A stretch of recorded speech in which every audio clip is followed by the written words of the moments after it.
धेरै हेर्न सक्नुहुन्छ बाँकी चोला भन्ने ठाउँमा हाम्रो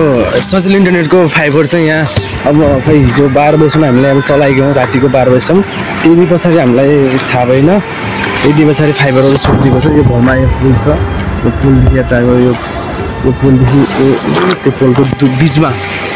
यसको मिडल पोइन्टमा यहाँ चाहिँ के भएको छ भने तारहरू सुत्दिएको छ अनि तार चाहिँ एउटा चाहिँ यसको सुत्दिएको लास्ट पोइन्ट चाहिँ यहाँ छ भनेपछि अर्को पोइन्ट चाहिँ त्यहाँ उता निराजन सर र उसो हुनुहुन्छ नेत्र सर उहाँको उतापट्टि अझ अर्को पोइन्टमा रहेको छ अनि यो चाहिँ एन्टी फाइबरको तार पनि सुत्दिएको छ खै के भएको खै होइन हाम्रो यो सजिलो फाइबर चाहिँ यसरी सुत्दिएको छ अनि यो चाहिँ एन्टी फाइबरको चाहिँ फाइबर हो यसरी गएको छ यही मेसिन चाहिँ यस्तो छ है यस्तो छ त्यहाँदेखि चाहिँ धेरै यहाँ चाहिँ यो भौमा भन्ने ठाउँमा छ हामी चाहिँ यतिखेर भौमा भन्ने ठाउँमा छौँ हिजो राति हामीले उता बनाएको थियौँ त्यसमा त्यहाँ चाहिँ बनाइरहेको चाहिँ यहाँ चाहिँ हिजो राति कसले तानिदियो त होइन तार पनि लास्टै होचो छ अनि त्यस पछाडि मेसिनले तान्ने जस्तो छ अब मेसिन तान्ने जस्तो नगर्नु पर्ने होइन अब यत्रो सर्भिसहरू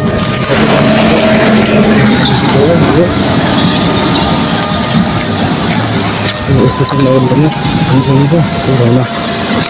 यो पुल छ यो पोलदेखिको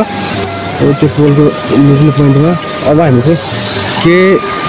निर्णय गरिरहेको छौँ भनेको चाहिँ यो पोलदेखि सिधा त्यो पोलमा लगेर टिफिन हान्ने एउटा टिफिन त्यहाँ हुन्छ अनि अर्को टिफिन चाहिँ उता हुन्छ होला सायद अब तारसर मगाएर हामी चाहिँ घाँटीबाट डम्बर आसी तार लिएर आउँदै हुन्छ हामी चाहिँ अहिले चाहिँ यहाँ मेसिन फिटिङ ल्याएर हामी चाहिँ अहिले काम गर्ने तयारीमा छौँ त्यही हो है आजभोलि काम चाहिँ त्यस्तो छु बर्खामास टाइममा नेटहरू बिग्रिन्छ हरेक समस्याहरू आउँछन् गाली नगरिदिनु होला कस्टमरहरूले है भन्न चाहन्छु अनि लाइक गरेको छु लङ भयो चाहिँ एन्टी फाइबरको तार है एन्टी फाइबरको तार यस्तो भएको छ हेर्नु न यो यस्तो डेन्जर तार त यस्तो भएको छ भनेपछि के भन्न सकिन्छ अरे यसलाई चाहिँ उसको अगाडि चाहिँ यो त छोडिरहेको छ भने हाम्रो अगाडि माथि छुटिरहेको छ त्यहाँदेखि एक दुई शब्द बोलिदिनु न यस्तो यो ठाउँमा यस्तो चाहिँ बाटो यो बाँके जिउलादेखि वर पुल्ने रहेको तार यसरी फाइबर ब्रेक भइरहेको छ पटक भएको छ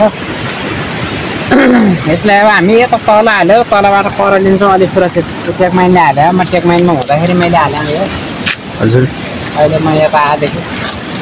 छुटिरहेको छ अब यहाँदेखि त्यो पोलमा हालेर त्यो पोलबाट पर हाल्नुपर्छ यो टेक माइनको त झरे मात्रै हो नि के भने टेक माइनको के टेक माइनको त केही भएको छैन यो टेक माइनको चाहिँ के भने यो सजिलो सधैँ छुट्टिने मैले अस्ति नै तपाईँलाई फोटो हालेको थिएँ गुरुमा यो चाहिँ छोडेन होला म त्यता गाडीमा थियो ऊ त्यहाँबाट 2 मिनट फोटोसुट लगाएको थिएँ त्यहाँबाट छोडेन होला भन्ने कुरोमा हालेको थिएँ यहाँ चाहिँ खेत रोपाइ भन्ने खेत रोपाइ भइरहेको छ जोस् यहाँ चाहिँ आफूले खेत रोप्न पाइहाल्ने त्यही हो जोस् यहाँ भोलमाथि खेत रोपाइ चलिरहेको छ है केही समयपछि सजिलो अब सुचारू हुन्छ रेडी गरेर बस्नु होला है।